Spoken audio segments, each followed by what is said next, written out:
সবাইকে শুভেচ্ছা news and views by Nuruzzaman লাবুতে। আপনারা সকলে জানেন যে আজকে জনপ্রশাসন মন্ত্রণালয় থেকে বাংলাদেশ সেনাবাহিনীকে ম্যাজিস্ট্রেসি পাওয়ার দিয়ে এটি প্রজ্ঞাপন জারি করা হয়েছে। এই প্রজ্ঞাপনে বাংলাদেশ সেনাবাহিনীর কমিশনপ্রাপ্ত কর্মকর্তাদের ম্যাজিস্ট্রেসি পাওয়ার দিয়ে সিআরপিসির 16টি ধারায় তারা আইন প্রয়োগ করতে পারবেন এই সংক্রান্ত একটি প্রজ্ঞাপন জারি হয়েছে। এই প্রজ্ঞাপনের পরে আসলে সেনাবাহিনীর সদস্যরা বা সেনাবাহিনীর যে অফিসার তারা কি করতে পারবেন সেটি আসলে মানুষের অনেক কৌতূহল রয়েছে যে তারা কি করতে পারবেন সেটি আপনাদেরকে জানানোর জন্য বিস্তারিত এইখানে আমি ভিডিওটা করছি। প্রজ্ঞাপনে আসলে ফৌজদারি কার্যবিধি 16টি ধারা প্রয়োগ করতে পারবেন। এর মধ্যে 64, 65, 83, 84, 95, 100, 105, 107, 109, 110, 126, 127, 128, 130, 133 এবং 132 ধারা। এই ধারা অনুযায়ী যে সংগঠিত অপরাধ সেই ক্ষেত্রে সেনাবাহিনীর কর্মকর্তারা তাদের ম্যাজিস্ট্রেসি ক্ষমতা সেটি প্রয়োগ করতে পারবেন না। তো আইনের ধারাগুলোতে কি বলা আছে ফৌজদারি কার্যবিধির, যেটি 1898 সালের বিধি, ফৌজদারি কার্যবিধি, সেই যে বিধিটা নিয়ে ফৌজদারি বিধির মাধ্যমে আসলে বাংলাদেশ পুলিশ তাদের দায়িত্ব পালন করে থাকে।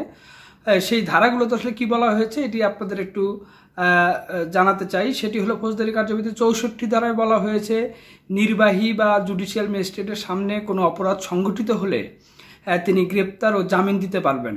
তার অর্থাৎ যে নির্বাহী ম্যাজিস্ট্রেটের এক্সিকিউটিভ ম্যাজিস্ট্রেসি পাওয়ার যেহেতু সেনাবাহিনীকে দেওয়া হয়েছে, এখন সেনাবাহিনীর কোনো কমিশনপ্রাপ্ত অফিসারের সামনে যদি কোনো অপরাধ সংঘটিত হয় তাহলে অপরাধীদের সরাসরি সেনা সদস্যরা গ্রেপ্তার করতে পারবেন। কার্যবিধির 65 ধারায় বলা হয়েছে অধিক্ষেত্র এলাকায় কাউকে গ্রেপ্তার করার নির্দেশ দিতে পারবেন বা গ্রেপ্তারি পরোয়ানা জারি করতে পারবেন। অর্থাৎ সেনা কর্মকর্তারা সামনে অপরাধ সংঘটিত না হলেও যদি কাউকে সন্দেহভাজন কাউকে মনে হয় গ্রেপ্তার করতে হবে তাহলে তারা সেই অপরাধীকে গ্রেপ্তার করতে পারবেন বা গ্রেপ্তার করার নির্দেশ দিতে পারবেন।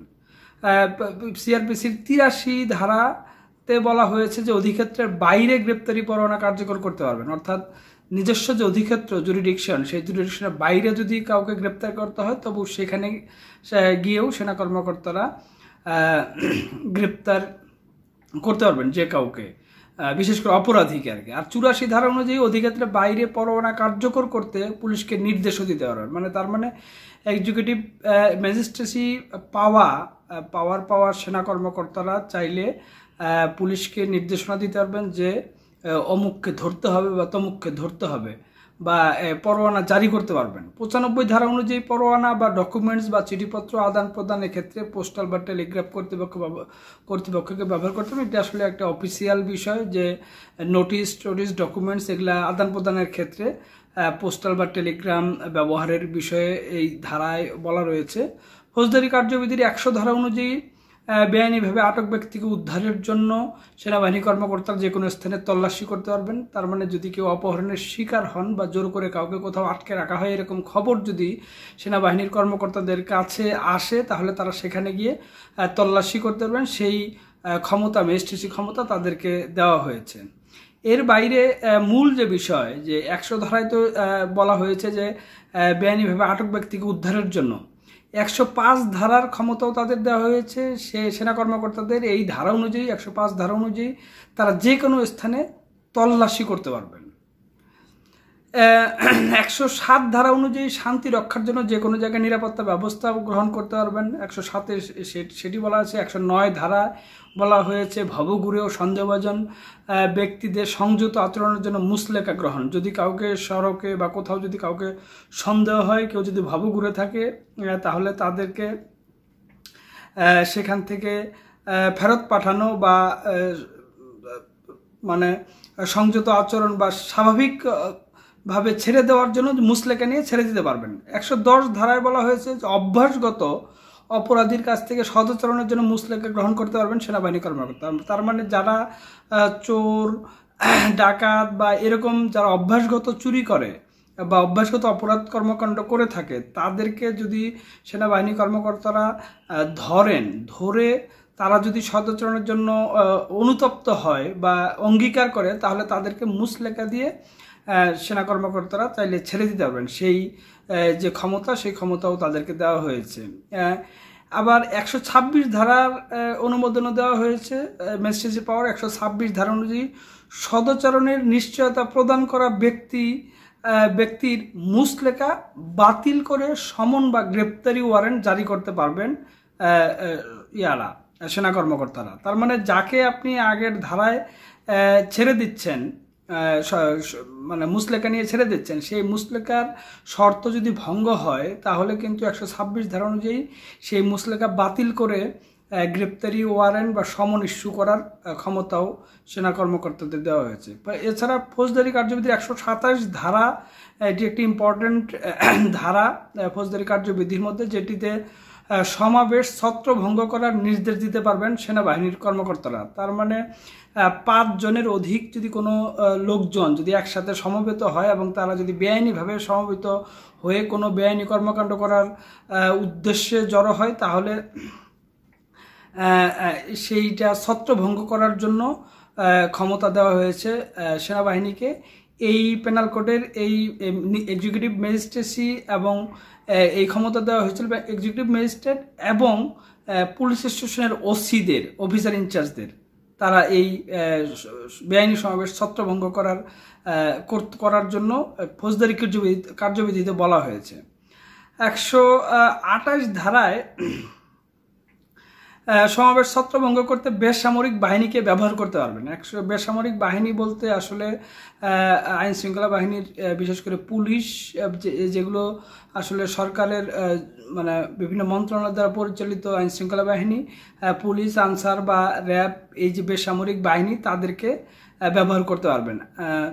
130 ধারা অনুযায়ী সমাবেশ ছত্রভঙ্গ করতে প্রয়োজনীয় সেনা কমান্ডিং অফিসার দায়িত্ব দিতে পারবে। মানে তার মানে যদি সেনা অভিযান চালাতে হয়, যদি কোনো সমাবেশ ছত্রভঙ্গ করতে, সেই দায়িত্ব, সেই ক্ষমতাও কিন্তু সেনাবাহিনীকে দেওয়া হয়েছে। 133 ধারা ক্ষমতা পেয়েছে। 133 ধারা প্রয়োগের 133 ধারা যে কোনো উপদ্রব অপসারণের জন্য শর্ত সাপেক্ষে আদেশ দিতে পারবেন। মানে কোথাও যদি কোনো মানে উপদ্রব হচ্ছে, গ্যাঞ্জাম হচ্ছে, কোথাও কিছু হচ্ছে, সেইটা আসলে সেই সব জিনিস বা কোথাও কোনো কিছু ফেলে রাখা হয়েছে বা যে কোনো কিছু নাগরিকের ভোগান্তি হচ্ছে, সেইটা অপসারণের জন্য শর্ত সাপেক্ষে আদেশ দেওয়ার অনুমতি দেওয়া হয়েছে সেনা কর্মকর্তাদের। এছাড়া আরেকটি গুরুত্বপূর্ণ বিষয় 142 ধারা। 142 ধারা অনুযায়ী যে কোনো বিরোধপূর্ণ বিষয় তদন্তের জন্য ইনজাংশন জারি করার ক্ষমতা দেওয়া হয়েছে সেনাবাহিনীর কর্মকর্তাদের। তার মানে তারা অনেক সময় হয় যে জায়গা জমি বিরোধ নিয়ে দুটি পক্ষ তৈরি হয় বা অন্যান্য যে কোনো বিষয় নিয়ে দুটি পক্ষ তৈরি হওয়ার পরে সেখানে আসলে ইনজুরি হওয়ার একটা পসিবিলিটি আছে বা একে অপরকে অ্যাটাক করার একটা পসিবিলিটি আছে, তখন সেখানে আসলে ইনজাংশন জারি করতে পারবে সেনা বাহিনী কর্মকর্তারা। এটি আসলে আমি আগেই বলেছি যে এই প্রজ্ঞাপন অনুযায়ী সেনাবাহিনীর যে কমিশনপ্রাপ্ত কর্মকর্তা বা অফিসার, তাদেরকে এই ক্ষমতা দেওয়া হয়েছে। এই ক্ষমতা, এই ম্যাজিস্ট্রেসি পাওয়ার তারা এই জারি যেহেতু হয়েছে আজকে, এরপরে পরবর্তী 60 দিন তারা এটি চালু রাখতে পারবেন। মানে এই 60 দিন এই ক্ষমতা তারা প্রয়োগ করতে পারবেন। আমার কাছে মনে হচ্ছে যে বাংলাদেশের এই 5ই আগস্ট পট পরিবর্তনের পর যে আইন শৃঙ্খলা পরিস্থিতির একটা নাজুক অবস্থা তৈরি হয়েছে, এটা আপনারা সকলেই জানেন যে পুলিশ সেভাবে কার্যকর ব্যবস্থা নিতে পারছে না। সেনাবাহিনী মাঠে রয়েছে, কিন্তু সেনাবাহিনী কিন্তু অফিসিয়ালি কাউকে গ্রেপ্তার বা কোথাও তল্লাশি করার অফিসিয়াল কোনো অনুমোদন নেই। যদি আদালতে এটি চ্যালেঞ্জ হয় তাহলে কিন্তু সেনাবাহিনীর পক্ষ থেকে কোনো ডকুমেন্টস আদালতে জমা দিতে পারবেন না। সেই জন্য এই সেনাবাহিনীকে ম্যাজিস্ট্রেসি পাওয়ার দেওয়া হয়েছে, আইন শৃঙ্খলা যেন পরিস্থিতি যেন উন্নত করা যায় সেজন্য। সবাইকে ধন্যবাদ।